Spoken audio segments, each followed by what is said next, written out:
Thank you, thank you, thank you. Yeah, so I am going away. Okay, that was brief. Makes me nervous when people clap before I've said anything. It tends to lead me to believe that you have probably ridiculously high expectations of what's now going to happen to you. It's all downhill from here, everybody, so just get ready for disappointment already. Just quickly, before I begin, I wanted to say it's a real pleasure for me to be back in Kazakhstan. It's my 4th time in Kazakhstan, but my 1st time in Astana.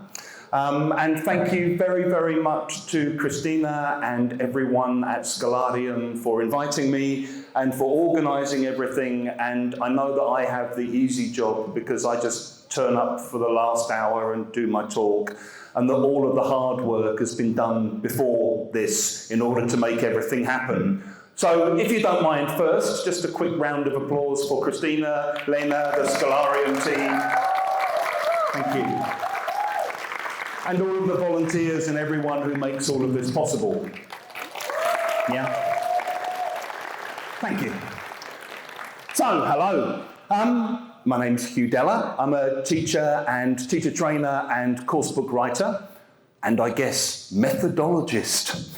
And I'm based in North London, where I run my own online language school and training company, and we do summer courses for teachers and that kind of thing.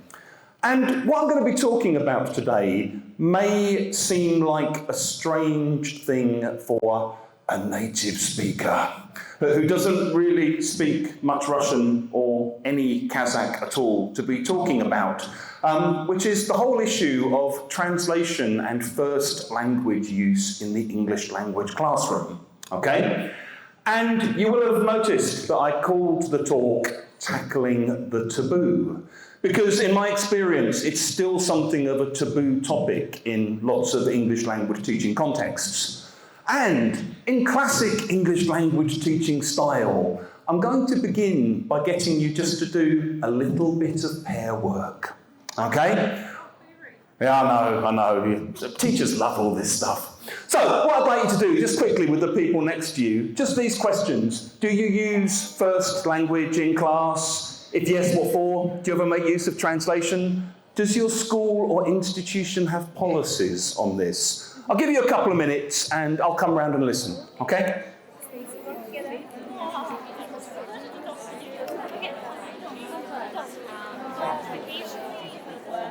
I try not to. Last 2 years, even in agency, Why? No, Kazakh in Russian? Yeah. I don't know, I feel like they understand it better when they can explain gesturing. Okay. But I feel, for example, that elementary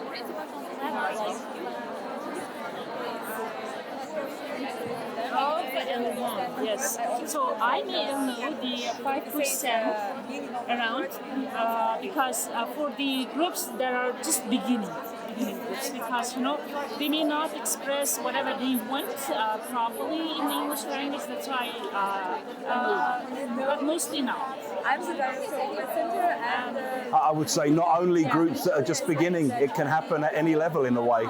It depends what you're trying to say and what you're talking about, but even at advanced levels, sometimes students will kind of go, I'm not sure how to say blah, blah, blah, blah, blah.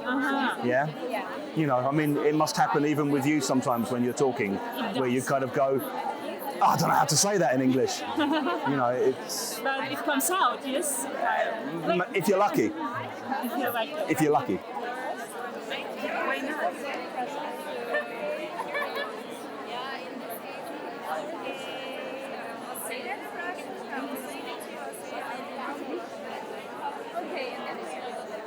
So, can I stop you there? I'm sorry.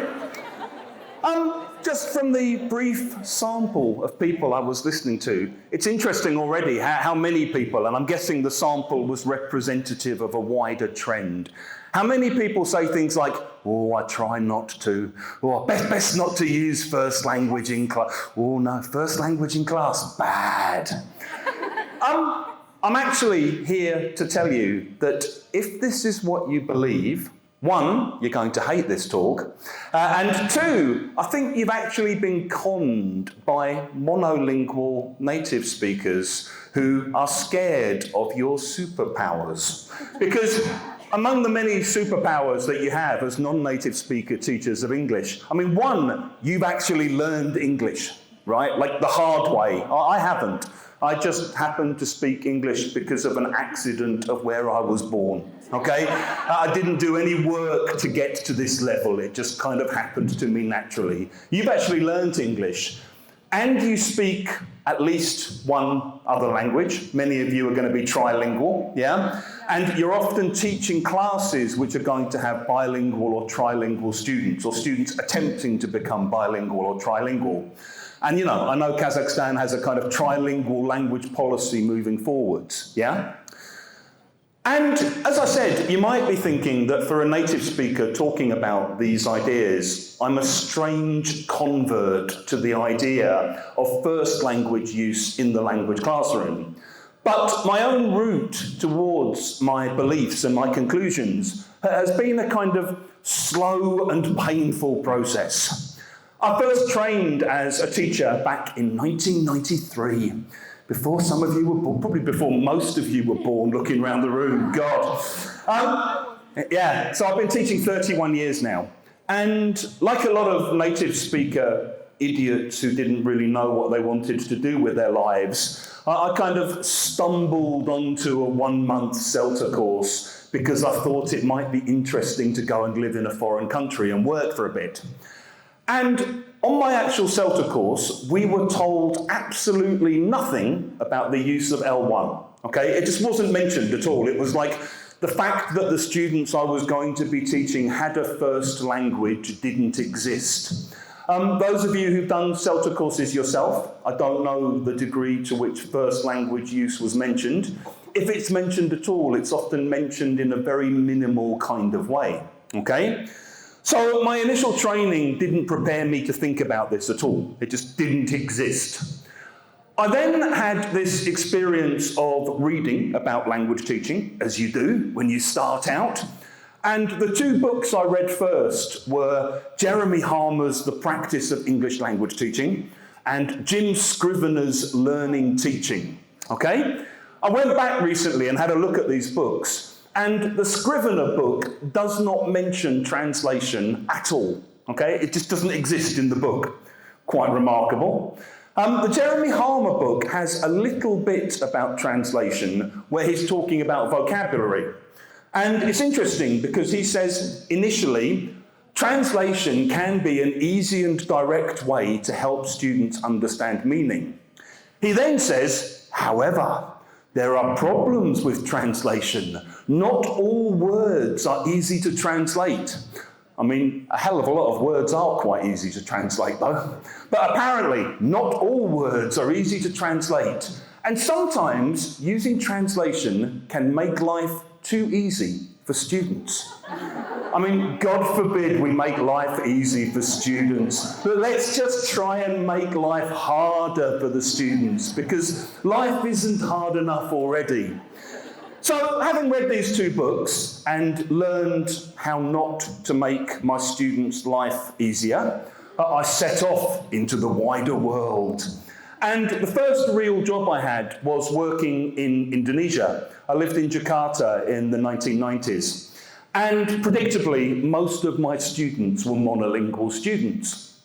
And often what happened when I was trying to teach things was this weird process where I would use English only because A, I didn't speak much Indonesian at this point, and B, that's what I'd been trained to do. And I remember one particular moment that struck me where I was doing a TOEFL class, never the most exciting of classes to teach, and there was a text about amphibians. And one of my students asked me, what means frog? Okay? So I sort of go, oh, frog, it's like it's a little small green animal, lives in the water, lives on the ground. And the students just looked at me like, no idea. This is pre-internet, so no photos, nothing like that. So then what I did is I tried to draw a frog. Like most English teachers, I'm not an artist. My drawing is really crap, and it basically serves to entertain students rather than actually teach them anything. So I draw my little frog up on the board, and the students just looked at it and went, "This is an animal?" And I was like, "Yeah, no, green, look, it's round." And one of my students said, "Tennis ball." And it's like, oh, Jesus, just give up already. So by this stage, I was getting a bit desperate. So I then decided I was going to crouch down on the ground like this and start jumping around like a frog. Making what I thought were frog noises, which in English is ribbit, ribbit, okay? As I later learned in Indonesian, they don't speak English, the frogs, they make completely different noises. So at this point, the whole class is just like rolling on the floor laughing, looking at me like, what kind of idiot is this? Meanwhile, one of the students at the back of the class, secretly under the table, had a dictionary, looked it up and went, "Ah, kodok." And the whole class sort of went, "Ah, kodok itu, ah, kenapa orang gila dia begitu kodok?" Basically kind of going, what's this crazy guy doing if he thinks that's going to help us understand frog? So that was a kind of early example for me of how to not make life easy for students, basically. What then started to happen was I was learning Indonesian myself while I was living there. And unsurprisingly, I needed to use English in order to learn Indonesian. A lot of the Indonesian I learned to begin with, I learned from British, American, Australian friends who'd been living in Indonesia a lot longer than me, okay? And I would hear them say things in certain contexts and say, "What did you just say? What does it mean?" And I'd write it down in my little notebook, the English, the Indonesian, and then I'd try and remember it and practice. Sometimes I'd be speaking and I would get stuck, and I'd ask friends of mine who spoke better Indonesian than me, "How do you say blah, blah, blah, blah, blah in Indonesian?" And they'd give me the sentence or the chunk or the phrase that I needed. As I got better, and I mean, I'm now sort of, I don't know, B2, C1 sort of Indonesian speaker, I still use translation. I still, when I encounter new words, I look them up in a dictionary, I look up the collocations, I make a note of them on Quizlet cards, I have bilingual Quizlet cards, and I test myself. Sometimes when I'm speaking Indonesian, much more fluently than I used to, I still get stuck, and I'm talking, and I'll say to someone like, "How do you say there might be a hung parliament in Indonesian?" I've never needed to say that before. And often they'll look at me and say, "Wow, no idea." We'll look it up, we'll look at newspapers, I'll kind of work out how to do it and go, like that. And I learn it through English still in this way. At the moment, I'm an A0, desperately aspiring to be A1 version learner of Ukrainian. And again, the idea that I would choose a teacher who didn't speak any English seems insane to me. I mean, a lot of what happens is if I'm listening to very, very, very basic conversations in Ukrainian, I can understand it, but I can't remember how to say what I've heard in Ukrainian, so I have to say it in English. You know, she's a teacher, her husband's a journalist, okay?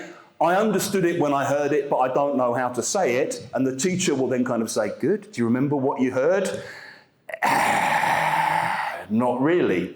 And so I'm kind of working through English all the time like this. I also learned that when you're learning a foreign language, words don't always work on their own in the way that you'd like them to, okay? And I had one early example of this. I watched a really good teacher in my school teach an elementary class, and I noticed that she used some Indonesian when she was giving instructions, and that the class really responded to this well, because it kind of made everything quicker, it got the classroom management out the way. She's showing the students, "Hey, look, I've learned a bit of your language. Yeah, now you learn a bit of my language." And I started doing this with my elementary class, and one of the first things I learned to say was, "Sekarang kami seharusnya periksa jawabnya," which means, "And now, let's check the answers," okay? And I kind of thought, periksa equals check. Well, Sometimes it does, and sometimes it doesn't, as I found out. I had some Indonesian friends come to my house once, and I cooked dinner. And I wanted to say to them, I'm just going to check the food, okay? Totally normal thing to say in English. So I said, sebentar ya, saya harus periksa makanannya. And they went, periksa? Like check? I was going, yeah, periksa food. Yeah, periksa the food. And they were laughing, saying, is the food doing its homework? But what are you talking about? And they were like, you can't periksa food. You can periksa answers. So I might say you can check answers, but you can't check food. Why does this stupid language work like this? You know, that kind of annoying feeling of like, why is the foreign language different to my language, which seems like the normal language to me? And I said, well, what am I supposed to say? And they said, you say, lihat makanannya. Like, lihat. Lihat means see or look. Now, iya. What, you want me to say, I need to look the food. I don't want to look it. I want to, like, check it, taste it. Yeah, look. All right.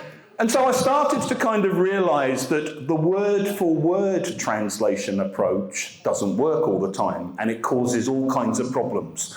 Obviously, you know this yourself because you've actually learned English, yeah? So you will have hit these kind of problems. Eventually, I came back to the UK and I did my Delta, and I started teaching multilingual classes in the UK.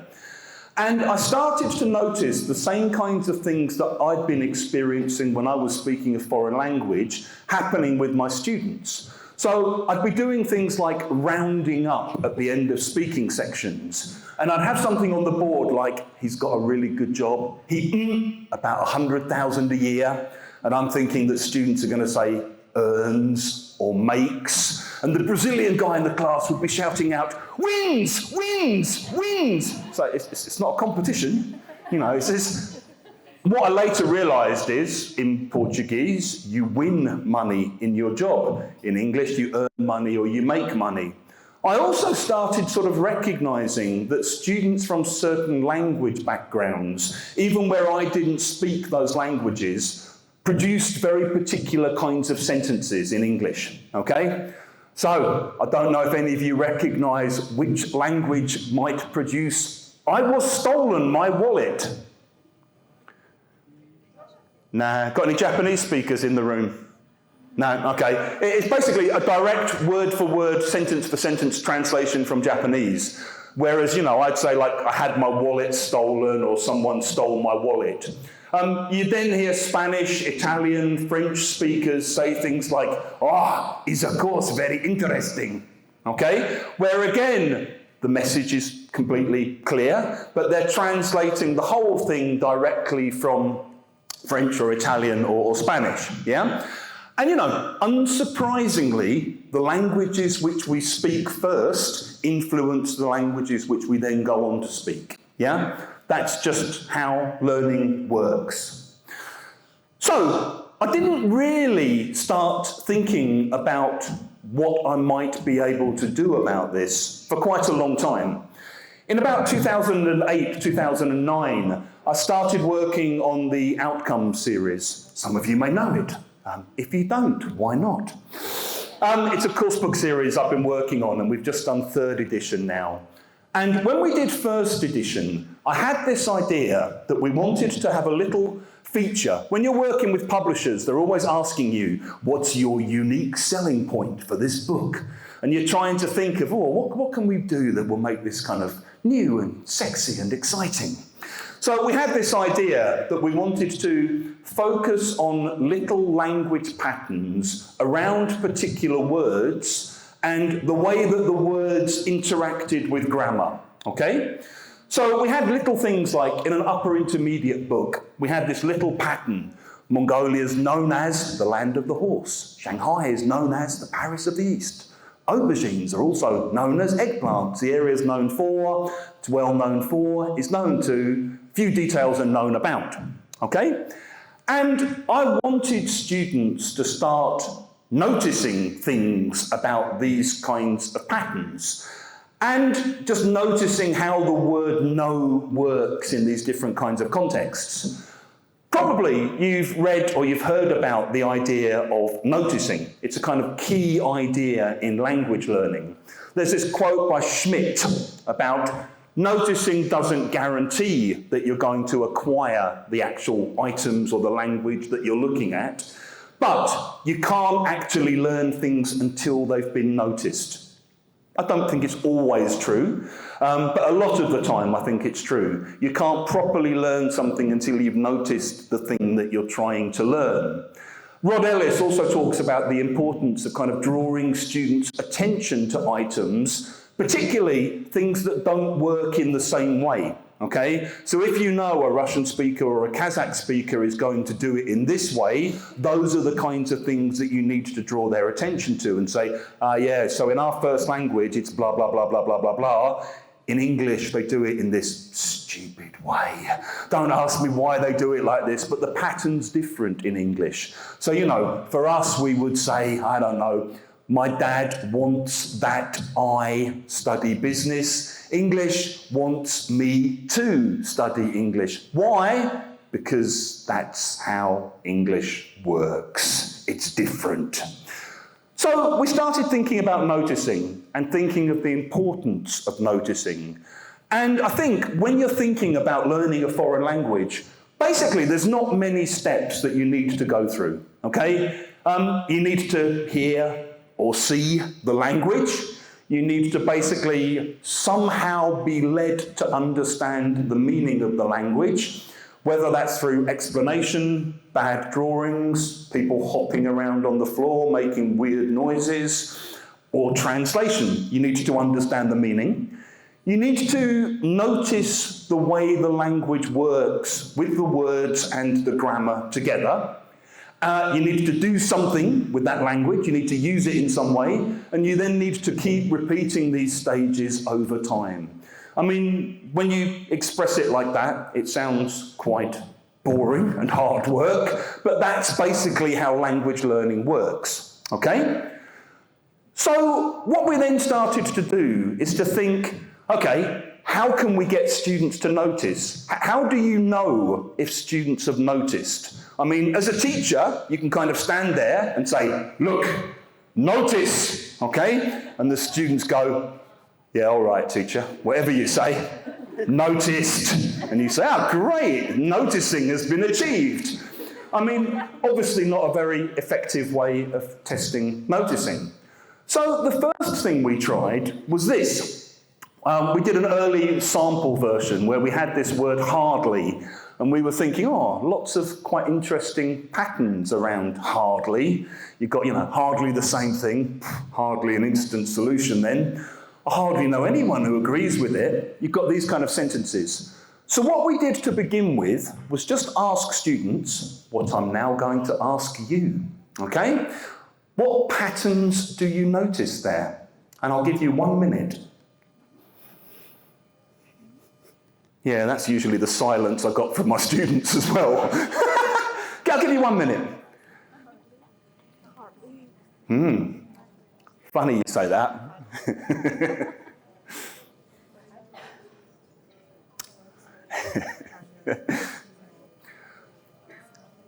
I'll put you out your misery. But basically what you're doing is exactly what my students did, which is to sort of look at me and go, what is it you're expecting me to actually say here, teacher? What patterns can I see? Hardly. And you go, yeah, okay, which patterns with hardly? And they'd sort of go, hardly the same thing. And it's like, yeah, that's not really you noticing a pattern, that's just you reading a sentence that you've just seen in an exercise which clearly isn't working very well. And I think what we realised very quickly, was kind of 3 things. Students didn't really notice much, okay? It's very difficult to verbalise and to say what the patterns are, because what does the teacher want from you here? Do they want you to say, it's hardly plus noun? Is that a pattern? Is that true for all kinds of nouns? Is it only true for hardly the same? It's really, really difficult to test noticing by asking students what they notice, okay? So what we then tried to do was two-way translation. And I'm not going to embarrass you by asking you to do this, but you might want to just think, if you translated these sentences into your own first language and then translated them back, what would happen? Okay? What kind of problems might happen? And I'll tell you one problem that happened. So I used to teach this French guy at first certificate level called Laurent. And Laurent had managed to get to upper intermediate basically by speaking French in English. Okay? So Laurent would say things like, for me, it is not important to study the grammar because all of the people with whom I am speaking are telling me that I am comprehensible. And so I would say, you mean you don't have to study grammar because everybody understands you? This is what I am telling?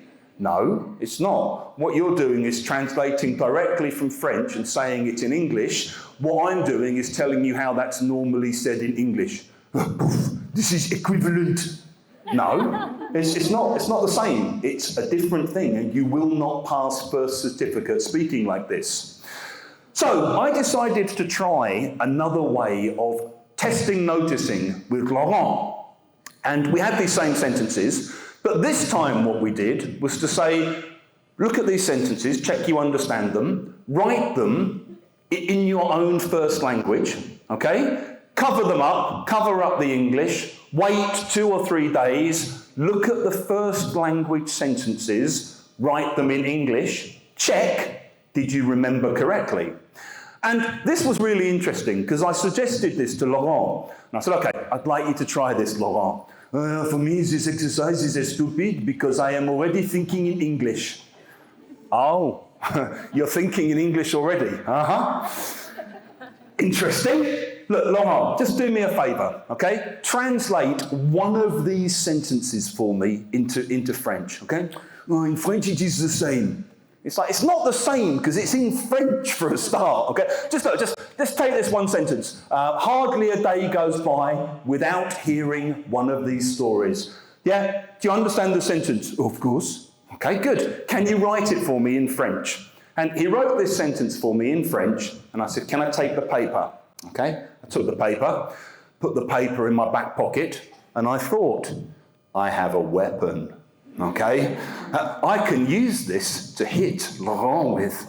So the next day, 2 days later, Laurent came to class and I went, Laurent, okay, just going to check something. Okay, I'm sorry because I know French and English are exactly the same, so I'm sorry to waste your time and I know that you think in English, but maybe you can just help me because I found this sentence in French in my back pocket and I can't remember what it means.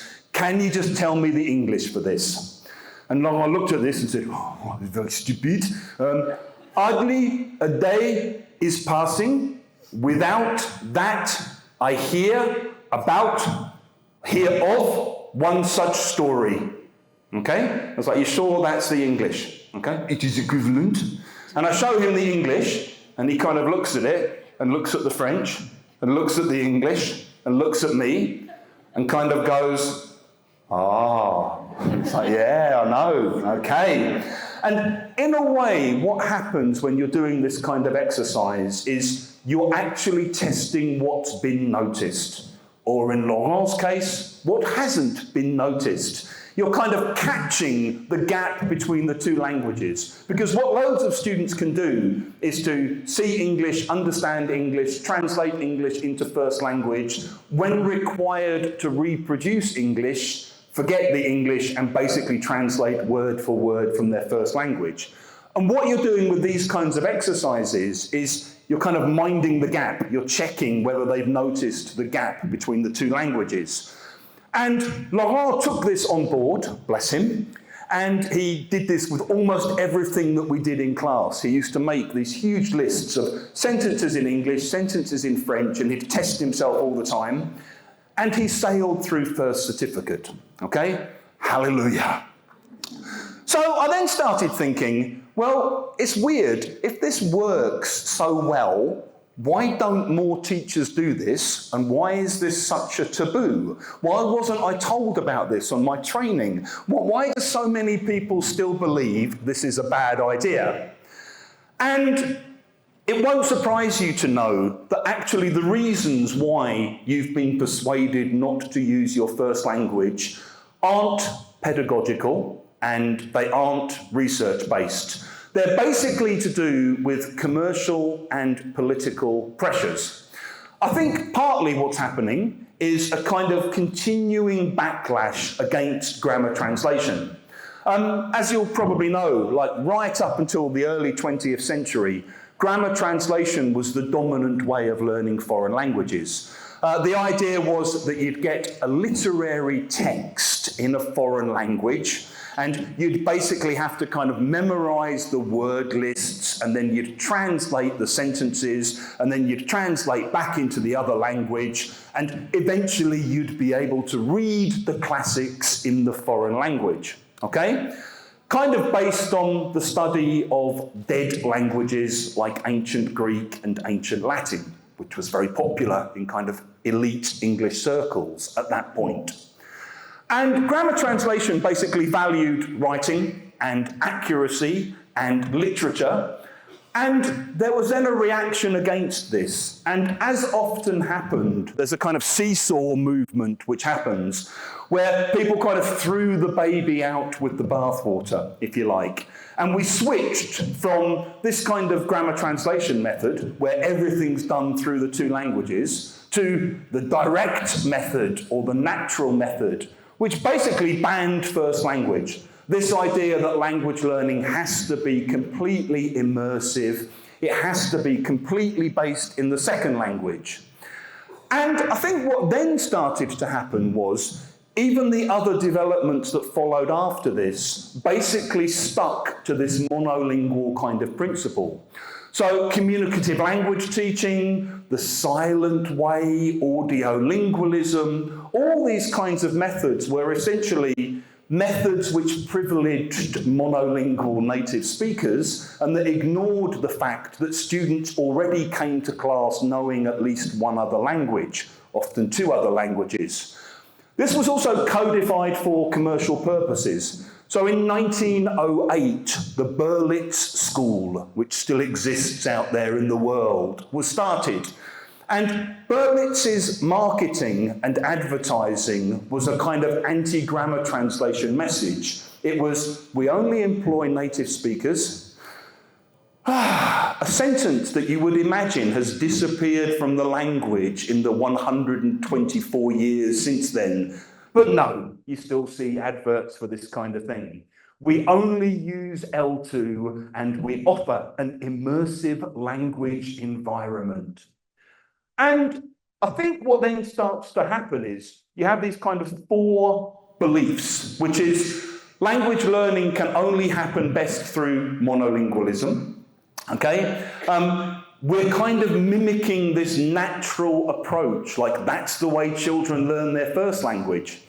Well, it's not, because when you're learning your first language, you don't have another language already in your head, okay? So you need the language that you're learning in order to survive in the environment that you're being born into.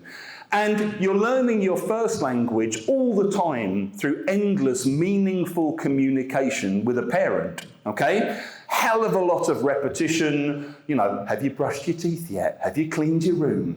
Have you done your homework? Yeah? You know, these kind of grammar structures repeated over and over and over again. Plus, even by the time kids are 10, they're still not brilliant in their first language. That's 3,650 days of input, day in, day out, of hearing language in meaningful situations. Learning a second language is not like this. Learning a second language, you've already got a first language to relate it to and connect it to and compare it to and to build on. There was also this idea that the native speaker is the ideal teacher, as though a passport was somehow a teaching qualification, which it isn't, okay? I mean, everything I know about teaching, I know because I've learned it, not because of where I was born, not because of what my first language is. In the same way, everything you know about teaching is because you've learned it, not because of your passport, not because of where you were born. And this kind of absolutist idea that this is the only one way in which things must be done. I think even where you had these kind of more tolerant approaches, a lot of the time first language was banned. One interesting thing that most people don't know about maybe is community language learning. Anyone heard of community language learning? A couple of you, yeah? This was something that happened particularly in New York in the 70s, where there were kind of huge waves of people coming in from Latin America, needing to learn English quite quickly to kind of integrate into New York society. And the way community language learning worked was you'd basically sit in a little circle in a group, you'd have a teacher who usually spoke your own first language as well, and you'd communicate through whatever human means were available to you, okay? And that often included using first language. And you'd go, oh, yeah, I don't know, ¿cómo se dice en español? Oh, sí entiendo. And then what you'd do is you'd give them the English version and you'd work from the Spanish to the English, yeah? And you'd use that as one of the ways of communicating. That was the exception rather than the rule. And I think as a result, what you now get are these kind of, I would suggest, ungrounded fears about, if you let them use first language in class, the gates of hell will open. They'll end up only ever using first language. If you're going to do translation in language teaching, it only works with certain students. Students might not see the value of it. It's very hard to do in class, or they need to be motivated. As a teacher, you need to understand their first language, or you can't do this with multilingual students, and so on, and so on, and so on. Okay? And I think all of this leads to a very dark and dangerous place. And that dark, dangerous place is basically Trump's America. Because what you end up with is a kind of world where anyone who speaks a foreign language is regarded as suspect or an enemy or not one of us. And I was in America a few years ago going through an airport, and the #1 best-selling book in the airport bookshop was Hispanic. You see what they did with the title. I think that his is probably Trump. He's panicking because other people actually speak other languages that he can't understand. And, what are they saying about me? Why Americans fear Hispanics? I mean, presumably this doesn't mean the millions of Americans who are actually Hispanic bilingual Americans. We're not talking about them. We're talking about white, monolingual, paranoid Americans. In the airport, they were also selling lovely t-shirts saying, "Speak English or die." I don't know, for me, this doesn't seem like a healthy place to want to get to. But this is where these kind of ideas actually lead to, I think. And this fear of other languages and other tongues, I don't think it leads anywhere healthy. So, I would suggest there are actually many good reasons in support of using first language in a principled way in the classroom. Okay? There's a lot of evidence based around the fact that students learn better when they're able to use first languages. Just one of many, many examples is Laufer and Gersheim, who did a whole load of studies into vocabulary acquisition.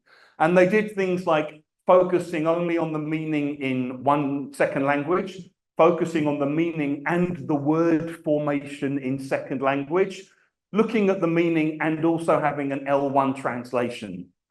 Guess which one students learned more language from?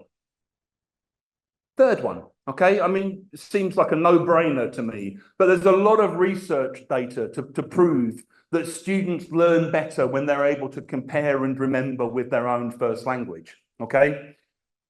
Whereas there's very little research to prove that students learn better the other way around in these only monolingual things.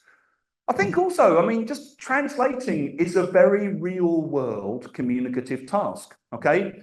On Friday night, I went out to a bar in Astana and I ordered at the bar in English. And a couple of guys next to me kind of looked at me like, who are you and why are you speaking like this? And They spoke a little bit of English and they wanted to talk to me. Sitting over here was this lovely guy called Berek, who works in IT as a Kazakh guy. And he was like, oh, I can help, I can translate. And he ended up getting bought free drinks all evening by the other guys for basically translating. These guys were trying to speak English, they'd get stuck, they'd get frustrated, they'd say to Berek in Russian, how do you say blah, blah, blah? Berek would translate for me, okay? It's a normal thing that people do in the real world. And, you know, in a way, it's a very authentic task. For a lot of students, translation is going to be one of the main things they do. You know, they'll end up working in an office and the boss will come up to them and say, you speak English, don't you? And you go, yeah. Have a look at these reports and tell me what they mean later, okay? And you have to kind of read them through and summarize them and report them back in Russian or report them back in Kazakh. That's just a normal part of life. And you know, translation kind of makes the world go round. Without translation, no United Nations, no international cooperation, no reading books from languages which you don't speak the first language of. You know, the world kind of collapses without translation. As I said, I think being able to relate first language to second language, it's something students do automatically anyway, okay? And if you ban it, you're just driving it underground, where it will happen at the back of the classroom with the students using the bilingual dictionaries. I think, in a way, I mean, being able to translate is a definition of competence. If you told me I'm a C1 learner of English, but I don't do translation, it's like, what, you can't even help me in a bar talk to this guy next to me who wants to talk to me? Like, you can't what kind of C1 learner are you if you can't translate someone who speaks the same first language as you? By definition, the best English speakers are the ones who are most able to do this kind of everyday translation work. It's more student-centred. It's acknowledging what students already bring with them to the classroom. It's kind of validating their own linguistic heritage, their own linguistic identity. As you saw in the case of kodok, it's often just the most direct way of getting to where you want to get to. It's a kind of time-effective way. And, you know, in a way, everything I was doing was a kind of translation, okay? First of all, I tried to translate the word frog into simple English. It's a small animal. It's green. It lives in the water and on land. I tried to translate it into a picture, a bad picture, a tennis ball. Okay? I then tried to translate it into crazy acting, where you're hopping around the classroom. It's like, if you're okay with those kinds of translation, why not just cut to the chase and say, frog, kodok, move on. You know, you save 5 minutes of your life, you save all the embarrassment, the world moves on more smoothly and more quickly. A few other quick arguments before we just finish off by looking at a few examples. Henry Widdowson said that monolingual teaching profoundly misunderstands the way that our learners relate to the second language. Because when you learn anything, you're adding the new to the old. And for students, the old is the languages that they already come to the classroom with. As they get better, the old is also the English that they've learned that you can build on, but particularly early on, they're building on their own language experience, okay? And, you know, language learning's no different to that. I don't think it should be an exception. I think one final thing to say about translating is there are certain ways of thinking about language that work well when you translate, and certain ways of thinking about language that don't work so well. I think this kind of still dominant grammar plus vocabulary way of thinking about language doesn't work very well. Translating grammar structures can be really difficult. I mean, in Indonesian, there's basically no future tense. You just put akan, okay? So you kind of go, saya pergi ke sana, I go there. Saya akan pergi ke sana. I akan go there, okay? If you're trying to translate, I'm going to go there, I'll go there, I'm going there. You know, in English, there's subtle differences with those. In Indonesian, all of them are just say, akan pergi ke sana. In the same way, translating single words is really, really difficult. You know, what's the translation in your first language for rough? Well, it depends, okay? Have a rough guess. There's probably one translation for that. Oh, I drank too much last night. I feel rough. There's probably another translation. Oh, it's a rough area. Don't go there at night. Probably another translation. Oh, my skin's really rough here. Probably another translation, okay? So translating single words on their own also doesn't work. Basically, what works best when you're translating are chunks, sentences, fully grammaticalized whole little phrases. Language seen much more from a kind of lexical point of view, I think. So recognizing that is going to make the use of first language a bit more fruitful and a bit more focused in the classroom. So, just a few things that I do that use first language that you might like to do yourself, okay?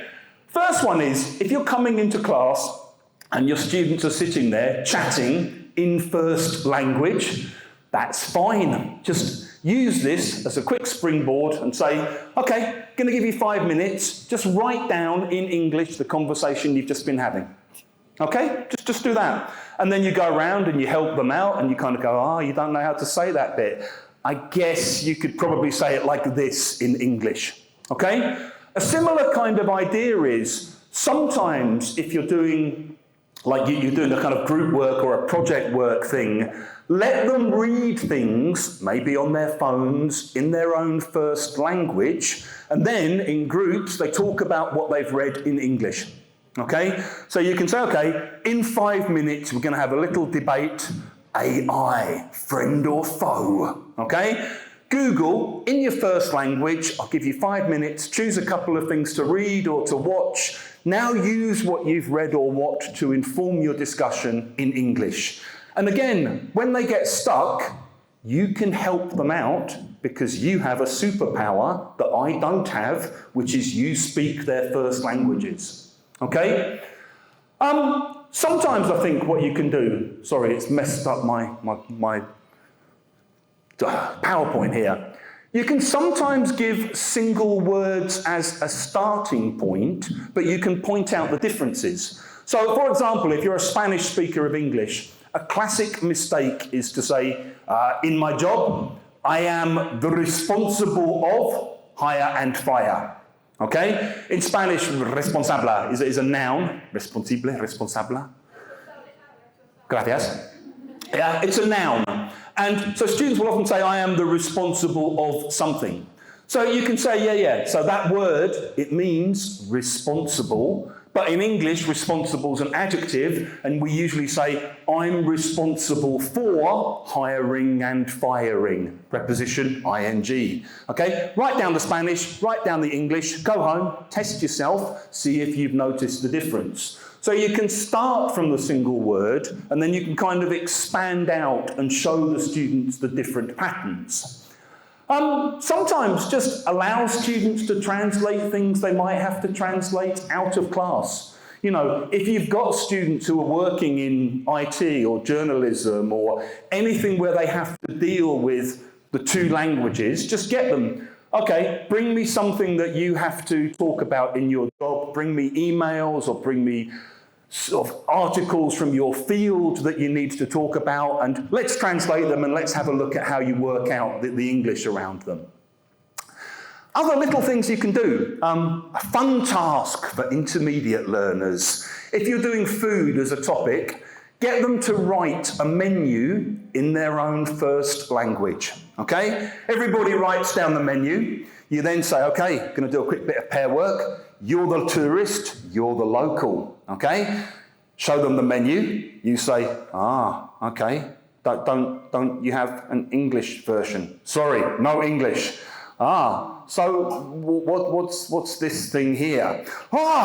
This is our national dish, horse. Okay? Right, I'm a vegetarian actually, so no horse for me. And, basically, you have to talk through what's on the menu. That's a super real-world task. The kind of language that you're going to need to do that is really predictable. It's a bit like a donut, but it doesn't have a hole in it. It's, you know what I'm talking about already, yeah? Okay. Thank you. Local knowledge. Yeah, I'm learning. And you can predict the kind of language that they'll need, and you can feed that language in. Later, you can just swap them around and get them to do it differently, yeah? And you can teach the language that they don't have to fill those gaps. The number of times I've had this conversation around the world with foreign teacher friends sitting in restaurants that don't have English menus. I mean, I've had this in 20 different countries already, people having to explain the menu. You could also do single word translation, but in context, okay? So again, you might have an exercise like this, where you've got things like inflation is quite low, our currency is very strong. Well, I'm guessing inflation's really easy to translate, okay? I'm guessing without any extra context, you've got one word that you always use to talk about inflation. Well, strong, I'm guessing you could translate in 4 or 5 different ways depending on what the context is. Strong alcohol, strong person, currency is very strong. Possibly you've got 3 different translations for those. So what the exercise does again is it kind of focuses students and says, look guys, I know you're going to translate, okay? That's fine. At least make sure you're translating properly and you're paying attention to the context. And what you can then do later, another lesson, you use the first language translations. You say the whole sentence in first language, see if students noticed it in English, see if they can remember it. Yeah, that's basically just another version of the same idea. You could also do things like this. You can just give students these exercises where maybe you've taught these words before and all you're doing is to say, okay, so what's the translation for bright? And the students will shout something out and you go, let's see. Have a look at these sentences. With your partner, how would you translate bright in each one? Okay? You can do that because you know what the answer is, because you have this superpower, and you can check that students have understood those things. You can also do things like when students are doing listening, particularly low levels, let them compare their answers in their first language and then piece this together. And I'll just give you one quick example of how this works. When I was 16, I went on a school trip to France, and my teacher and most of the class went off to a museum. And me and a friend of mine, like the naughty kids in class, decided to disappear because we knew we had to meet at the Gare du Nord station at 4 o'clock. So they all went off to see the Louvre or something, and we went off to see if we could buy cigarettes and meet French girls. So later we suddenly thought, oh my God, it's like 3:30, we've got to get to the station. We need to ask someone because this is the days before phones and maps. So we went, excusez-moi monsieur, vous pouvez parler anglais? Anglais, mais non. Oh. Okay, nous sommes perdus, we're lost, okay? Oui. Nous cherchons le Gare du Nord, la station de Gare du Nord. La station de Gare du Nord, on a une église, on a le parc, on a la droite. Merci, monsieur. Okay? Then, what do you think we did? Did we try to reconstruct the conversation in A, French, or B, English? I mean, of course, we did it in English, right? We both sort of went to each other, didn't understand very much. No, me neither. He said something about église. Église is church, right? Yeah, it's a church. Somewhere up there must be a church. Did he say park? Yeah, I had park as well. Is park a park? Is French park the same as an English park? Let's assume yes. And he then said, à la droite, left or right? Remind me? It's right, isn't it? It's right, it must be right. Church, park, right. And then we'll ask someone else, okay? If you're the teacher doing that, and you're kind of saying in English, so, what did you hear? I'm going to go, église. You go, yeah, good, okay. So, what about the église? and then together you reconstruct it in French and you retell it. And as a teacher, you fill in the gaps, but you recognise, okay, you understood some things, we can use your first language to help you get to the next things, okay? So yeah, I think that's, again, it's a sensible use of using L1 in class. I'm going to stop there because I'm bang on 4 o'clock. Just before I finish, a couple of quick things. If you're on Instagram, please find and follow. It's just lexical_lab. There's a little live recording I did this morning about my time in Kazakhstan up there from today. If you're interested in checking out the online courses we provide, we do language development for language teachers. We do teacher development courses for language teachers, and we do summer school courses in London for language teachers. We actually have someone here today who's going to be joining us in London in the next couple of weeks, which is really lovely. And please, also, if you want to get in touch, you can just email me. It's hugh@lexicallab.com. We haven't got time for questions. Have we got time for questions? Yeah? Okay. If anyone's got anything you're dying to ask, tell me now. I just wanted to... Thanks. When we talk about young learners, Yep. there is this concept that they comprehend foreign languages better and kind of learn faster. Tell my kids that. Yeah, we taught that when we work with learners. And you get all these insane things like, record English stories and leave it under your children's pillow while they sleep. Yeah, I mean, I think a lot of it's wishful thinking. It depends on the context, okay? So if you've suddenly moved to a new country and you're a 7-year-old kid who doesn't speak English and you're an adult who doesn't speak English and you've moved together for whatever reason, yeah, the kid will probably learn English faster because the kid's going to be in a school context where they kind of have to learn English to survive in the classroom and in the playground. And in those contexts, the kids often learn quicker than the adults. But that's not the same as a first language context, as a second language context in a classroom. I think in classrooms, learning can be faster or it can be slower, depending on all kinds of things that happen between the teacher and the students in the class. My kids have been learning Spanish, one of them, and French, one of them, at school for the last 5 years. Nada. Like nothing.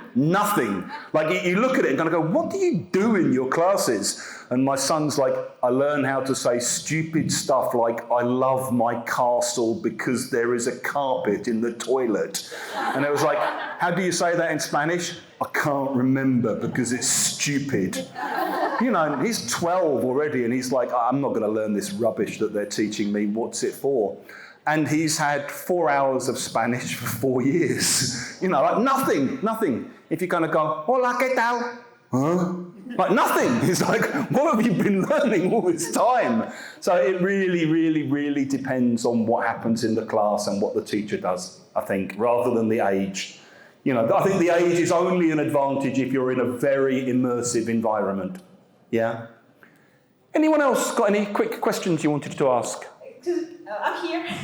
Where are you? Where's the... Hey, hello.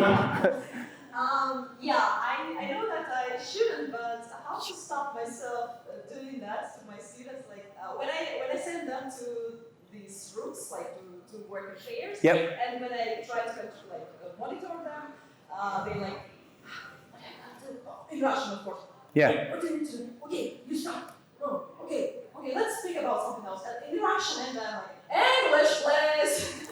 The way you stop doing that is you don't say English, please. Should I stop? I think you can just maybe speak to them in Russian and kind of say, what is it you're trying to say? Yeah. I know what you mean. So in English, that would be blah, blah, blah, blah, blah. Okay, now you try it. And you make a note of that and you give that to the whole class as part of the input later. And you just accept that they're going to sometimes use first language, especially when the teacher's not in the breakout room with them. I'm sure you have that thing where you switch breakout rooms and they kind of go, so, English. And you go, yeah, what were you doing before? English. Of course you were. I think it's fine. I think all you have to do is to recognise that that's not a learning failure, that's a teaching opportunity. And you teach the gap between what they want to talk about in Russian or in Kazakh, and you give them the English to talk about that, and then you move on. And then, later you need to revise, recycle, re-meet the language, do all the other stuff that needs to happen for the language to stick. But it's a teaching opportunity. I would just look at it as a chance to teach from where they are. And rather than kind of forcing them into this unreal situation, say, it's okay, focus on your meaning first. Yeah, I know what you mean. Here you go, here's the English. Yeah? Thank you. You're welcome. We got one more. Tell me, go on. Oh, fine. Thanks. Thank you. Well, it's also a situation in the classroom. I know my students could see that in English. Yep. Because I know my students well, right? But they do speak Russian. Maybe, I don't know, it's more comfortable for them. Yeah. I don't know how to tackle that situation. I keep saying, just like she said, English, we could see that in English. Come on, guys. And when I'm not listening, or like when I'm not there, they still prefer speaking Russian. And now it's speaking. I mean, that's the reality, okay? So I think in a way, all any of us can do in life is to work with the reality of the situation that we're in. So I think what you have to do in that situation is just, you're slowly moving them towards a place of more comfort. And you can kind of say to them, yeah, anyone remember how to say that in English? No? You can maybe write half a sentence up on the board or write the sentence with a gap up on the board. Anyone remember? You remembered something. Woo! Okay, yeah, next time it's that. That's all you can do. You can't like, well, maybe you can, I don't know, in your school. I would recommend against, like, physically whipping them to produce the language. As far as I'm aware, there's no research to suggest that this is an effective method of motivating students. You work from where they are, and you build small steps away from where they are towards where you want them to get to. And you don't get too frustrated that they can't make that step yet. You move them there. And then next time you move them there. And one day they'll be there. And you'll kind of go, oh, you said that whole thing in English. Blimey. Yeah, well done you. Yeah, you learned something. Okay, last question. It's okay, don't be sorry. It's why we're here. Hi there. Hello. Okay. So I possess my own course for specific purposes, actually for aviation. Okay. So, and is it possible just to teach some specific words only in English? Because sometimes it's pretty hard to give them the definition or show the pictures, and even I do that. So sometimes I just return Russian just to explain them. So is it possible just to make it only in English, and what are the maybe like some life hacks? Why?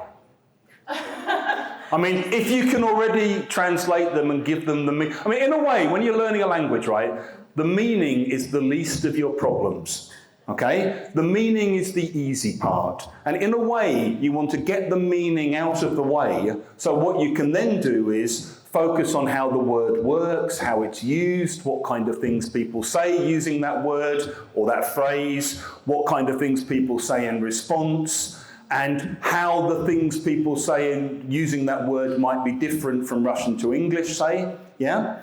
And I think you want the meaning to be dealt with as quickly as possible. Yeah. Yeah, and then you move on and you get them to use it, and you see how well they use it and how well they're able to understand it when they hear it being used.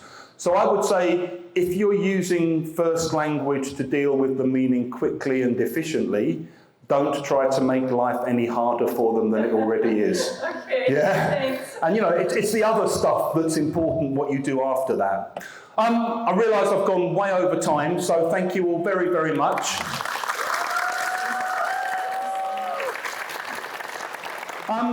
I'm still around for the rest of the conference, so if anyone wants to come grab me, ask anything else, please do. I'm always happy to talk about things and be photographed.